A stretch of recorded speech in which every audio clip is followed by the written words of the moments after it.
Shalom. Selamat pagi Bapak, Ibu, Saudara. Terima kasih telah bergabung bersama kami dalam renungan harian Jemaat GKJ Bandung. Bersama kita akan mendengarkan firman Tuhan dan merenungkannya.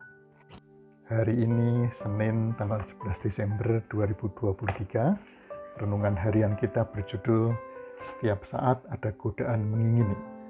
Sebelum itu, mari kita berdoa. Kami sangat bersyukur kepadamu ya Allah, di dalam Tuhan Yesus dan penyertaan Roh Kudus, karena hari ini kami masih boleh membaca, mendengarkan, dan merenungkan sebagian firman-Mu. Kiranya Roh Kudus menolong kami untuk dapat membuka hati dan pikiran kami, untuk dapat memahami dengan benar dan melaksanakannya dalam keseharian kami. Melalui kasih dan rahmat Tuhan Yesus Kristus kami memohonkan doa ini. Terima kasih Tuhan. Amin. Renungan kali ini didasarkan pada firman Tuhan yang dinyatakan dalam Yakobus 4 ayat 2 dan 3b demikian. Kamu mengingini sesuatu tetapi kamu tidak memperolehnya, lalu kamu membunuh. Kamu iri hati tetapi kamu tidak mencapai tujuanmu, lalu kamu bertengkar dan kamu berkelahi. Sebab yang kamu minta itu hendak kamu habiskan untuk memuaskan hawa nafsumu. Bapak, Ibu, dan saudara-saudara yang dikasihi Tuhan Yesus Kristus. Hidup di tengah-tengah masyarakat mau tidak mau harus berhadapan dengan perilaku orang lain yang tidak jarang membuat kita kesal dan marah atau sedih atau kecewa. Misal saat berkendaraan, tiba-tiba jalan kita dipotong, saat antri diserobot, saat beristirahat diganggu, pekerjaan atau pelayanan diganggu atau dicela. Bila hal itu muncul, kita sering terpancing emosi dan timbul rasa ingin marah atau memberi pelajaran pada mereka yang mengganggu kita. Pada kondisi yang lain, kita sering melihat atau mendengar tetangga, teman, saudara memiliki barang baru atau kendaraan baru atau rumah baru atau naik jabatan dan lain-lain yang membuat kita juga ingin memilikinya. Mungkin kita akan berkelit dan berkata, saya tidak seperti itu, atau rasanya saya tidak begitu. Ya, memang mungkin itu cerita untuk orang lain. Ibu, bapak, dan saudaraku yang dikasihi Tuhan Yesus Kristus.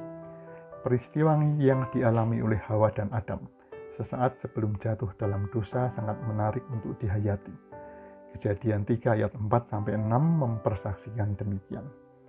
Tetapi ular itu berkata kepada perempuan itu, sekali-kali kamu tidak akan mati. Tetapi Allah mengetahui bahwa pada waktu kamu memakannya, matamu akan terbuka dan kamu akan menjadi seperti Allah, tahu tentang yang baik dan yang jahat. Perempuan itu melihat bahwa buah pohon itu baik untuk dimakan dan sedap kelihatannya, lagi pula pohon itu menarik hati karena memberi pengertian. Lalu ia mengambil dari buahnya dan dimakannya dan diberikannya juga kepada suaminya yang bersama-sama dengan dia, dan suaminya pun memakannya.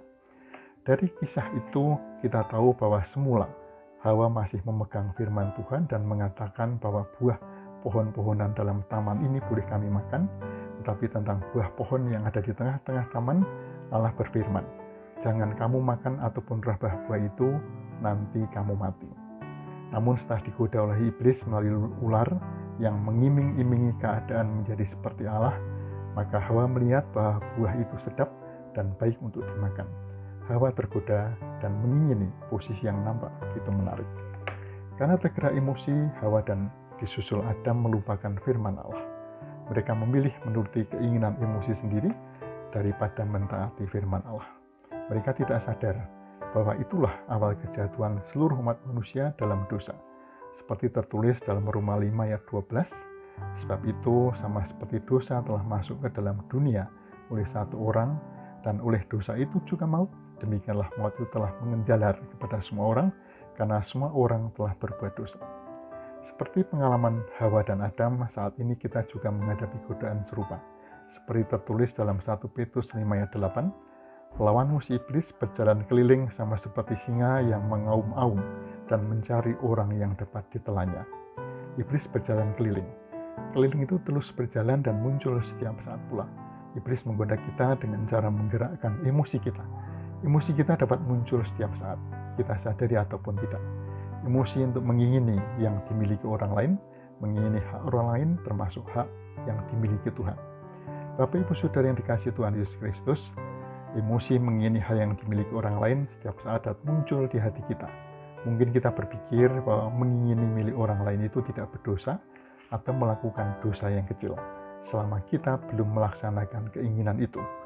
Namun ternyata Alkitab memberi petunjuk yang cukup lugas.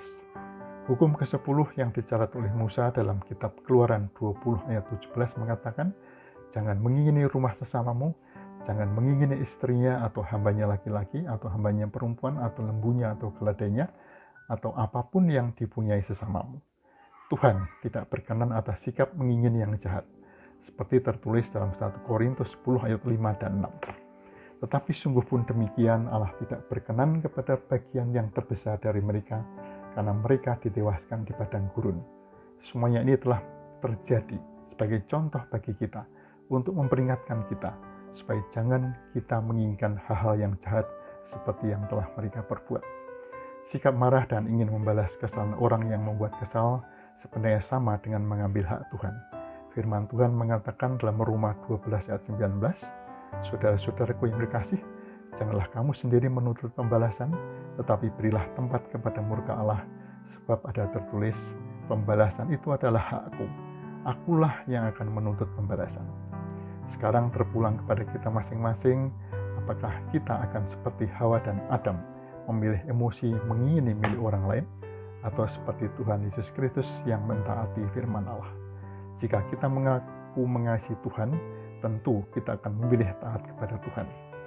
Tuhan Yesus Kristus berfirman, jika seorang mengasihi aku, ia akan menuruti firman-Ku dan Bapa-Ku akan mengasihi dia, dan kami akan datang kepadanya dan diam bersama-sama dengan dia. Yohanes 14 ayat 23. Kiranya kita dimampukan untuk mentaati firman Tuhan. Amin. Mari kita berdoa. Allah Bapa kami yang di surga, kami menyadari bahwa setiap saat dan keadaan iblis mengaum dan mencoba menggoda kami untuk mengingini hal-hal yang bukan milik kami. Kiranya Roh Kudus berkenan menolong kami untuk setiap saat kami dapat mengasihi Tuhan dan mentaati firman-Mu. Dalam nama Tuhan Yesus Kristus kami berdoa dan mengucap syukur. Terima kasih Tuhan. Amin.